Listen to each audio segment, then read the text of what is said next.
Hey everyone! Today I want to go over the practical differences between the Nikon D750 and the D780. There are already a handful of videos out there comparing these two cameras that mostly focus on specs, so I'd like to instead focus on the practical things I've noticed using these cameras day to day. I've owned the D750 for 5 years, and it's been an absolutely excellent camera. If I didn't have an opportunity to get a D780, I would have been more than happy using this camera for many more years. Sensor performance hasn't changed much recently, and the D750 is still one of the best. Looking at DxOMark, it's still in the top 25 sensors of all time. If you're on a budget, and especially if you don't shoot much video, the D750 is probably the way to go. The price difference is pretty substantial, and the D780's upgrades are more about convenience and less about raw capability. But I bought the D780, so clearly I thought it was worth it. Over the course of owning the D750, I started getting asked to do more video work, and the D750 still produced great results. With a fast lens and a full-frame sensor, it gave me a shallow depth of field that's harder to get with most camcorders. But the D750's autofocus system made things very difficult. The contrast detection autofocus in video mode is really bad. Using only the output from the sensor, it always has to search back and forth to find focus. It doesn't have focus peaking for manual focus lenses, and moving the focus point around with the direction pad takes forever. All of these things have been remedied on the D780. The phase detect autofocus system is super fast. It supports focus peaking,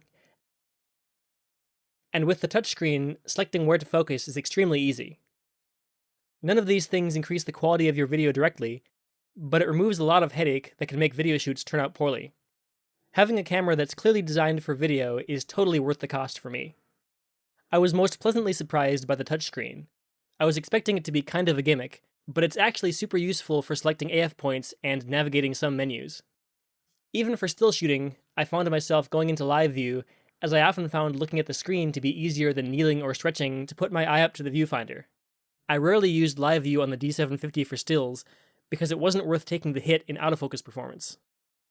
The D780 has a new sensor that's a step up from the one in the D750, but I haven't noticed too much of a difference yet. That covers the D780's major improvements that I think justify the cost, but there are lots of other small changes that I didn't notice until I got the D780 and started using it. The D780 uses a new eye cup, the DK31. It's currently exclusive to the D780, though it's technically interchangeable with the D750's DK21. The ISO button has been moved from the back of the camera to a spot above the shutter button. The live view button has also moved to a new location where it's much easier to press with your thumb. The button itself is also slightly easier to press in because it sticks out further from the surrounding ring. I actually really appreciate the changes to the live view button. I hadn't noticed how often I use it and how much harder it is to access and press on the D750. The battery door has been moved further into the grip. I was thinking this would allow you to open the battery door on tripods with wider mounts, but in reality it's pretty much the same distance from the mount as the D750's battery door. There's no pop-up flash, and no interface for a battery grip. The port covers on the side are narrower and taller. They've been slightly redesigned and seem to be easier to put back in. Over time, the port covers on my D750 have warped slightly. It seems like the D780's port covers might be more immune to this. There's an extra catch at the bottom of the screen that clicks in place, whereas the screen on the D750 only clicks at the top. This makes you feel a bit more confident that the screen is secured. The shutter mode wheel release button is further away from the wheel, and it's easier to press down. The D780 has a new body shape with bolder, more angular lines. The part with the Nikon logo is shorter and more stocky. Overall, it feels sturdier than the D750, though I imagine in reality they're both about equally durable. The D780 has a redesigned mode dial that I think looks better. The D780 logo is a decal instead of the shiny 3D logo on the D750. It feels like a bit of a downgrade. Overall, I like this bolder design, but it kind of feels like a prototype camera that missed the last round of aesthetic design revisions. The D780's shutter sounds snappier, like the shutters in the D800 series and the D5. The D750's shutter has a distinct slapping sound, whereas the D780 sounds more crisp.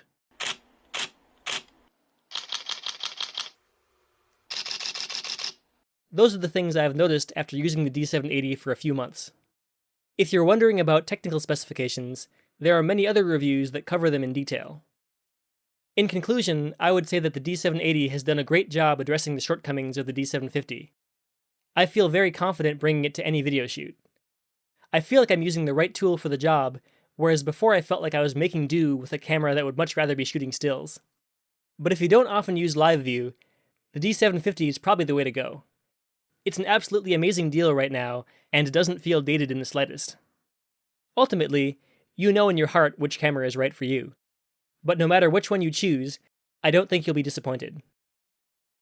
If you found this video helpful, consider giving it a like. Thanks for watching.